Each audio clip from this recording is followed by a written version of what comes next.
Hey there, has your marketing gone bitter or sour? Sit back and enjoy top shelf strategies from the search bar, where we're serving up insights for your digital marketing to work successfully.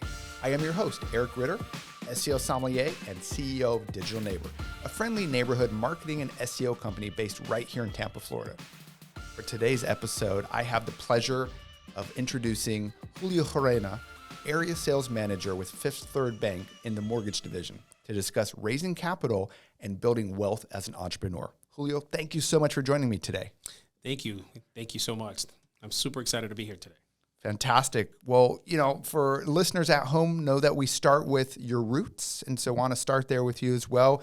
And just wondering if you could tell me about where you're from, where you grew up, Julio. Absolutely. Originally from Chicago. Originally from Chicago, born in Chicago, raised in Puerto Rico.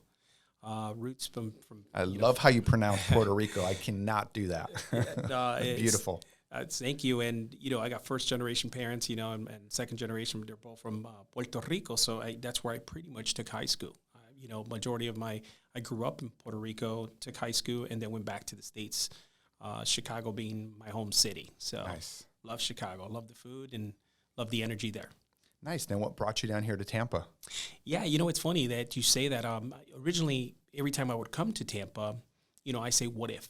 What if I would move? Mm-hmm. What if I would move to Tampa? What it would look like, And so we decided to travel and look at Tampa as a hub here in Tampa. It was very phenomenal. I mean, we decided to just move here, and we're super excited just to just move from Chicago. Big difference, obviously. Yeah. And love it. Love Tampa.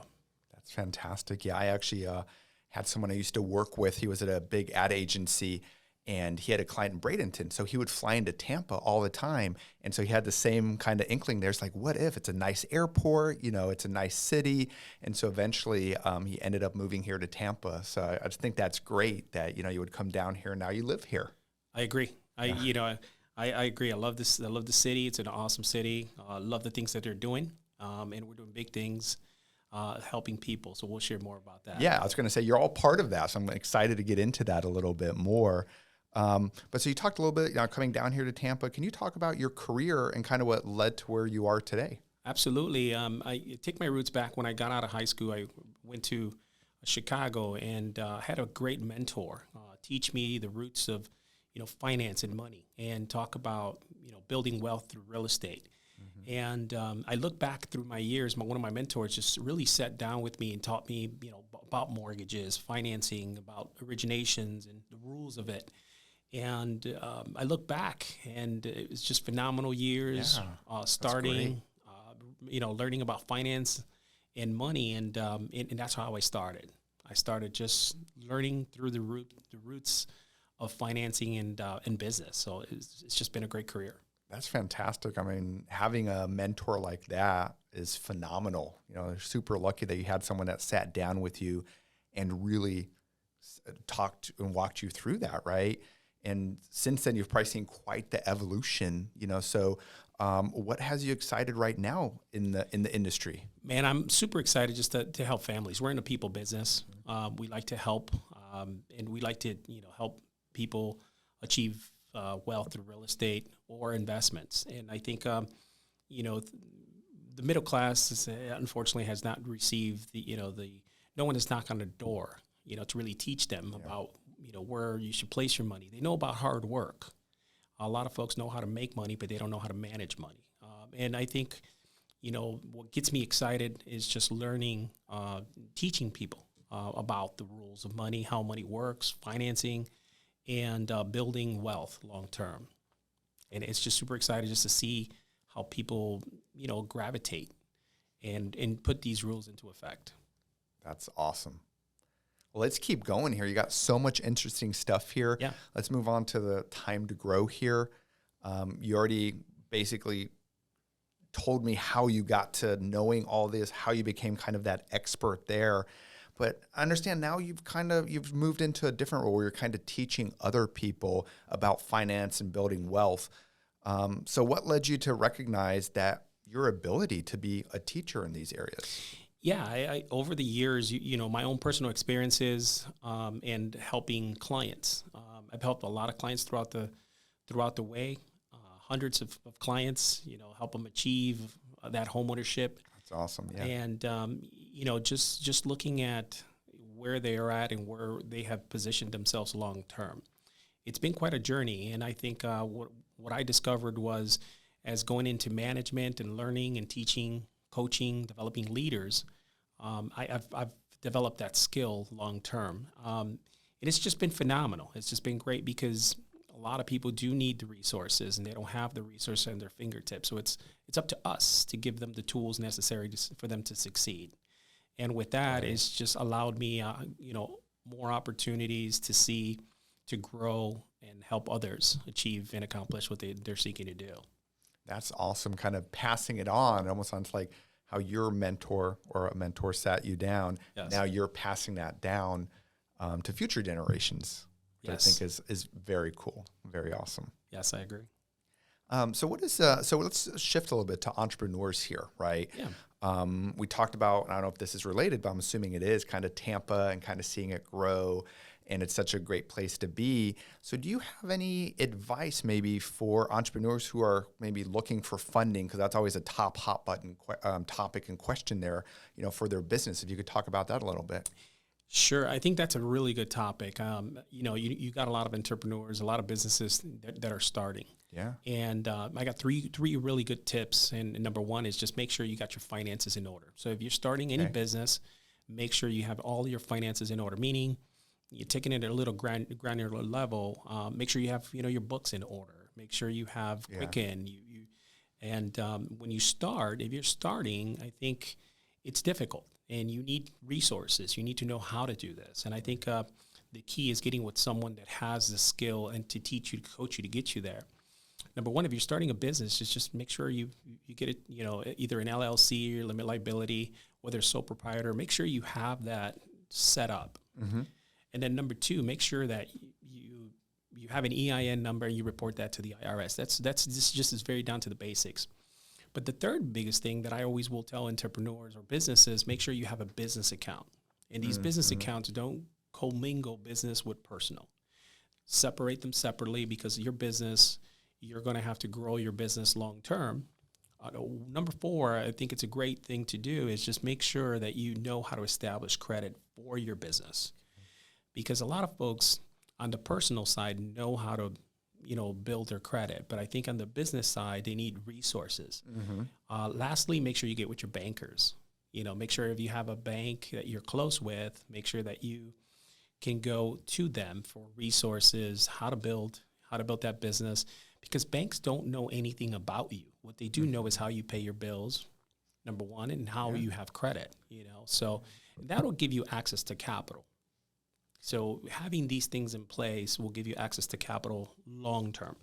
So businesses that are starting, I think this is a great start. Now, one thing I also want to say is if you own a home, another way to build a business is just you can potentially use that home as a potential refinance. You can refinance your property, take some equity out. Remember, anything you take out of your home is tax-free. So you don't pay taxes on that income. So you can use that for building wealth long-term, either start up a business or to use those funds, for future capital. Lastly, home equity lines. Home equity lines are a really good source.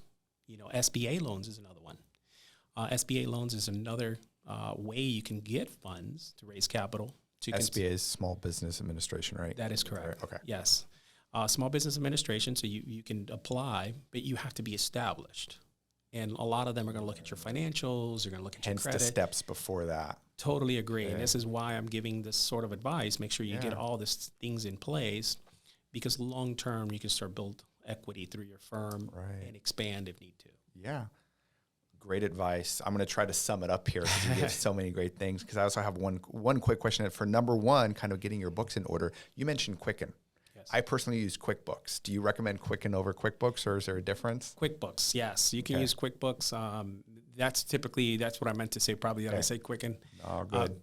That's a good way to look at your finances, what comes in, what comes out. Look at the assets, look at the liabilities, what's left over, what you do with your leftover cash. Pay yourself some income. There's a lot of things that you can do. And lastly, meet with your accountant frequently. Yes. Most people meet with their accountant once a year, and you should do that quarterly. Got it. Okay. Why quarterly? Because you have income that's coming in, you have expenses, and I think that if you do that quarterly, you can pay your taxes, you can do multiple things, you can get some advice from a CPA, which is recommended. So another piece of advice: get a CPA and meet with him on a regular basis. Right? Totally agree. Yeah. Okay.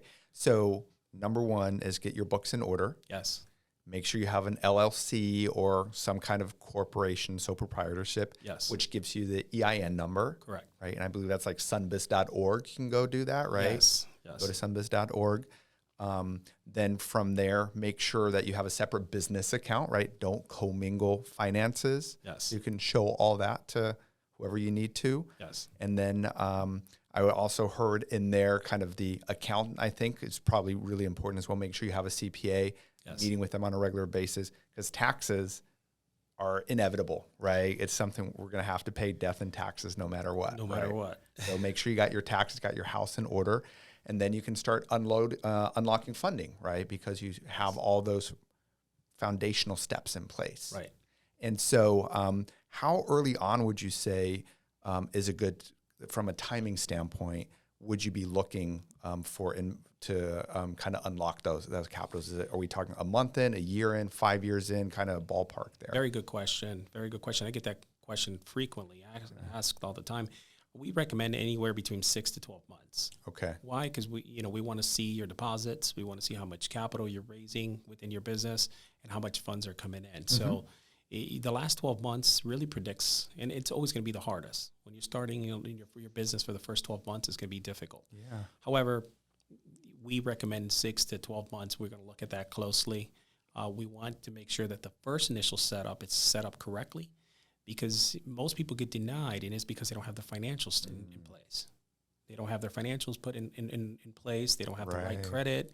And credit takes time. So make sure that if you're going to establish credits for the business, make sure that it's being reported. Okay. Make sure it's being reported, and look at your credit report, your personal and your business. Look at that frequently as well. Okay. Now I know how to pull my personal credit report, right, and go to the bureaus, you know. How do I do that for my business? Look at you definitely got to get closer to your bankers. Your bankers can definitely look into, what's being reported. Typically, if you own a business, you have you're going to have some folks that are going to report certain items of your credit report. So you got to make sure it's being reported by Brad and Dunn Street. Mm-hmm. Make sure it's being reported there. So you can look at such as utilities, you can look at vendors, some of the vendors you're currently working with, that they're reporting these things on your credit for the business.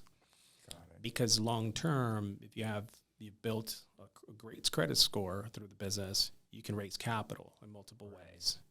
Another thing I forgot to mention is that if you have a business and you want someone that can help, you got investors out there that are willing to invest into your business. You might end up losing some capital or some equity. Mm-hmm. But if I was an investor and wanted to invest in you because I believe in you and believe in the product you're selling, I can invest in you and be a co-owner of the business, not necessarily being the owner, but I can give you $100,000 for 10% of your business. And this is an example. Got it. Okay. Kind of like the Shark Tank model, kind of the Shark Tank mentality. Which is probably very much sensationalized in the way it really works. In all reality, you will see investors that really want to buy. They don't want to be an owner. They want to be a part owner of the business. I see that frequently, and they invest, and that's how people grow. Nice. Very cool. So great advice. Get your house in order. Have the foundations. Yes. Work with your bankers. 6 to 12 months, you can start unlocking funding there. And then the other route is to work with investors. One last tip. Yeah. And You're full of tips here, Julio. I love this so much. It's great. One quick tip. If you are trying to establish credit and don't have enough credit, because most people will argue, it's like, listen, I don't have credit and I need to build it. Mm-hmm. Well, there is a secured business account that you can do, and they will report that in your credit for the business. Let me explain. A credit card is an example. Right. Through the business, in most cases, you can secure it. So you can give a $5,000 deposit. That's your limit. Guess what? They're going to start reporting that. So you can easily start establishing it. Now it's recommended after 12 months. Got it. Okay. So And I can go to a bank or any bank and work with them? absolutely. Okay. You can easily say, I'm seeking for a business secured card. It's through my business. I need it. I'm going to give a deposit. And all I want is just that line of credit. Yeah. So they can report it. And easily they'll start to establish and build your credit. That's a hack. Right. That's a way to do it. I love hacks. That's very cool. Nice. So a lot of great advice there. And I'm sure at the end we'll give your information too if people want to reach out potentially with questions and get with you there, because I feel like we've only kind of scratched the top of the iceberg there. I agree. Even with all there. That's phenomenal.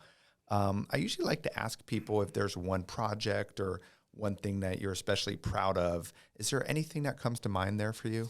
Yeah, so we're involved in a lot of projects. So we do a lot of custom builders. I work with a lot of custom builders here in the Tampa Bay area. Yeah. So you got builders all across Tampa that I network and work with. There's so much construction in Tampa at all times. I agree. From the roads to commercial buildings to Yes. your point, home builders everywhere. So I'm sure you're running around everywhere.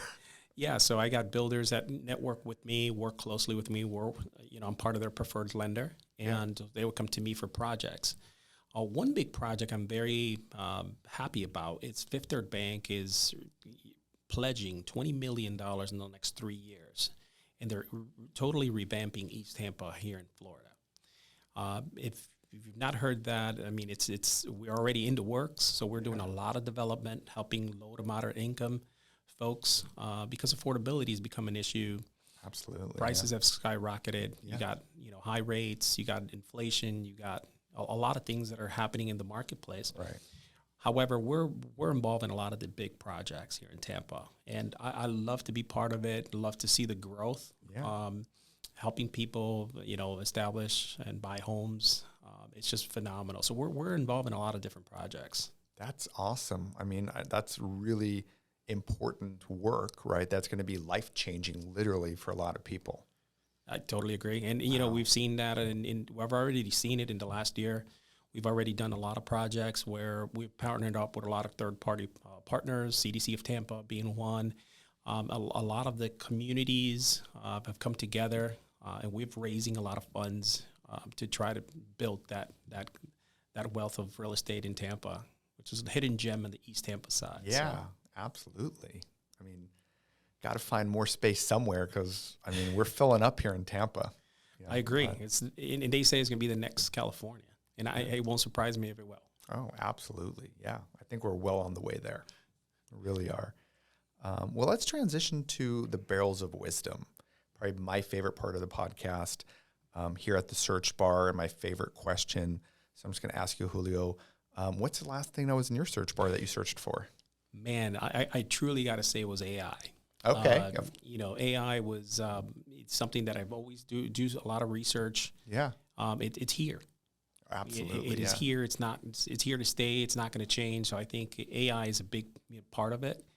So that was part of my search. I've been doing a lot of search on, where is it headed? I'm trying to get ahead of the turn or the curve. But there's a lot of changes with AI, man. Are you using AI now? Are you still in the research phase? Where are you? Yeah, so ChatGPT is kind of one of the things I ask, Warren Buffett's last book or, last investment, I love it. It gives me a lot of good feedback, and it's really there to use the tool as a briefcase, in my briefcase. So I like to use that tool. Do I use it frequently? No. I only use it for certain things, but I love on my free time just to go in there and take a look and ask some questions and amazing things that ChatGPT can do. Yeah, no, and you bring up a great point is AI's here. It's not going anywhere. So we might as well get used to it, try to research and figure out how can we harness that power, right? So couldn't agree more. So no surprise there that's what you're looking for there. Let's keep talking about search a little bit more. So I'm just curious with you specifically, Julio, how do you search for new clients or potential prospects to hire? We talked about the education to training earlier. I know that's something that's really important to you. And I'm just curious, how do you find people there? Just want to talk about that a little bit. Yeah, so I have one thing I've always used in the past is called WOMM, WOMM. It's called word of mouth marketing. Okay. So WOMM, Yep, I love use it that. as a phrase. It's catchy. So word of mouth marketing. I like to use, a lot of the clientele base that we do get. A lot of it is from referrals. But when I'm specifically looking for a specific ideal client, I'm very tactful. Yeah. I have databases. We'll look at, partners. I looked at, my LinkedIn associations. So we look at specifically that particular target client.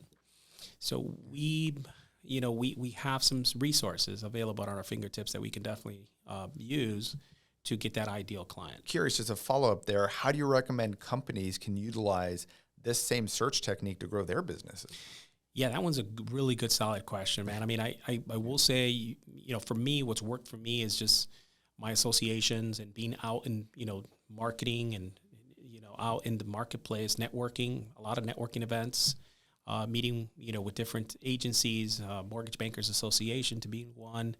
I sit on the board of directors there for the MBA and, just looking for other resources and other channels to really narrow down your ideal client. You got to network, and networking and creating a personal brand is going to be the key to your success. So being part of that, you have to set yourself apart from your competitors. Your competitors are trying to do and mimic the right thing. One of my coaches used to say, "There's nothing wrong with being a copycat as long as you copy the right cat." And nice. I like that. And makes sense. And no doubt, I mean, I was copying people who are successful, who are doing a lot of marketing, who are networking, and that's part of what we do. I love that. I'm going to ask you a little bit about personal branding. Yes. Because, before we sat down here, I know you were kind of sharing your social media accounts with people and kind of talking about, different things that you do online. Can you share that with the listeners there? Do you have any tips kind of how to do your personal brand? Yeah. So for me, my personal brand is just, obviously I have a QR barcode for everything I do. When I go to networking events, that's what I really give. I don't give out business cards. Yeah. It's my scan. And you easily scan it, and you get all my information from, Instagram, Facebook, LinkedIn. You got all my social media. You can see everything I'm doing. Everything I do is I do everything. So, Well, let me get technical here, because sometimes absolutely. we get technical on the podcast here. So someone scans a QR code. Yes. What do they get? Do they get a landing page with all that information? Correct. Is it an app, or what does that look like? It's an app, and with that app, you scan it, and it just gives you your photo, it gives you all your links for your website, it gives you the link for your social media, for IG, for Instagram, it gives you your link for everything.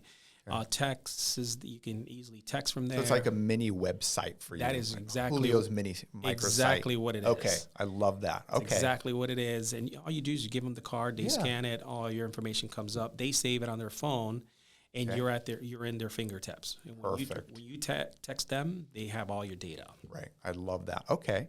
And so you think that's a great way from a personal brand standpoint that people can connect with you everywhere, right? Versus just a business card that's going to get thrown away, or connect with me on LinkedIn, but maybe they want to connect with you on Instagram or somewhere else, right? I totally agree. And that's exactly what we see. We see you give a business card, and most people, you take the information down, and that's it. Okay, so what are you doing after that follow-up? Yeah. So if I give you my my little barcode and you scan it, I have not only you have all my information, but I can easily send you a video. I can easily send you, some information. Or I have a networking event coming up, and so it's easy to connect.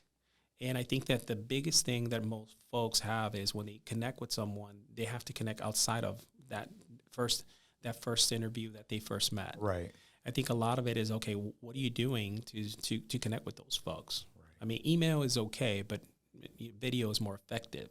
Or, are you giving them a call, or are you sending them a text? So, you gotta set yourself apart, and I think that's where the branding comes in. Mm-hmm.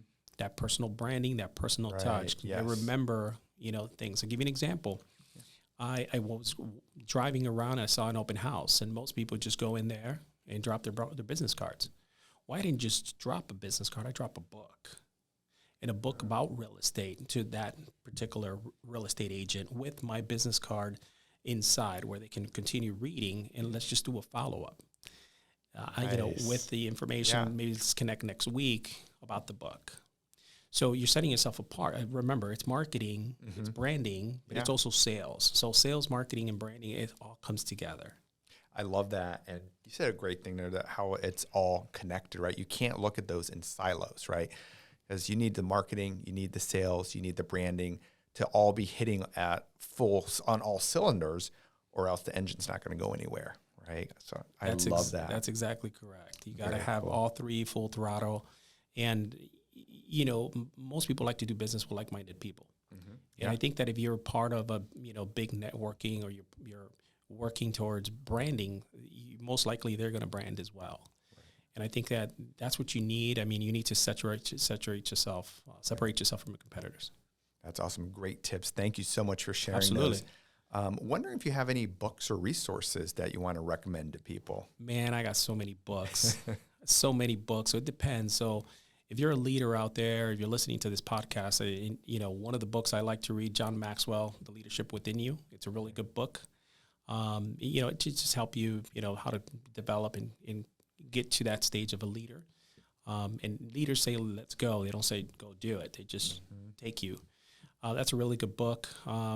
A really good book that I really like to read, especially on the financial side, is What Would the Rockefellers Do? It's a really good book. Okay. And, the Rockefellers, if you know who they are, they left a huge generation of wealth. And that's one of the books I like. It's on my to-dos there. So I've read the book many times. Yep.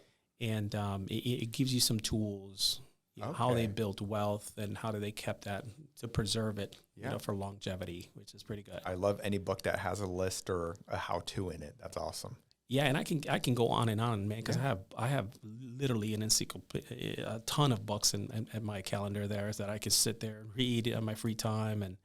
But I think you reading, understanding. I think and I'll leave you with this. I think knowledge is power, but without application is dead. So you can know things about finance and money, but if you don't apply it, it does no good. And I think that, understanding, having the principles are great and important. Everything I gave you as far as information, it's awesome, but you have to apply it. You have to apply. You got to find the resources to get it done and check it off, because that's what's going to take you. We don't panic. We pivot. And I think that that's the key. That's great advice. And we'll make sure we share the books in the show notes as well, just so people can check those out on their own time. And I love what you said there at the end. It reminds me of the saying is, it's easy to walk the walk, but it's hard to walk the talk. So true. You can be the most educated person, know everything, but if you're not actually doing it, it's not worth anything. So I love that. Yeah. Yeah. And I always go with this line: hard work beats talent when talent doesn't work hard. There's a lot of talented individuals, man. I've met a lot of people across all across Tampa, very talented. But the one thing they don't have is that drive, that discipline, that eagerness to succeed. So hard work beats talent when talent doesn't work hard, and it's so critical. So true. And a great sports analogy as well. Yes. Yeah. Well, let's move on to the perfect pour. Yeah. Right. One of the fan favorites here at the search bar. Right. So we sent you ahead of time the Mad Libs, aka fill in the blanks, story to help create a wine label. Right. So we're all about wine here at the search bar. And so curious what you came up with. So I'll just let you go ahead and read these in, and I'll just jump in, ask you questions. Absolutely. If I were to create a bottle of my own wine blend, it would be called Uncle Julio, because it's like through my first name, right? So Uncle Julio. And my bottle will have two special key ingredients. Okay. Number one will be guava. And you probably be asking yourself, and we'll go into that, why guava, right? Uh-huh. And the second one will be pineapple. Oh, okay. Second will be pineapple. And this blend will be best for associations, great, fellowship, and it's going to definitely give you the vibe that you need. Yeah. I would have those key ingredients in there.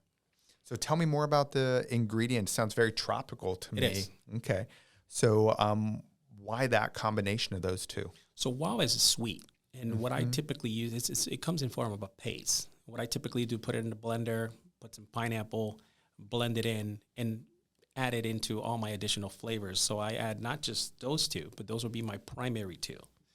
And when you use that as a form of a blend, and you add the wine and you add all the great flavors, it's almost like a sangria.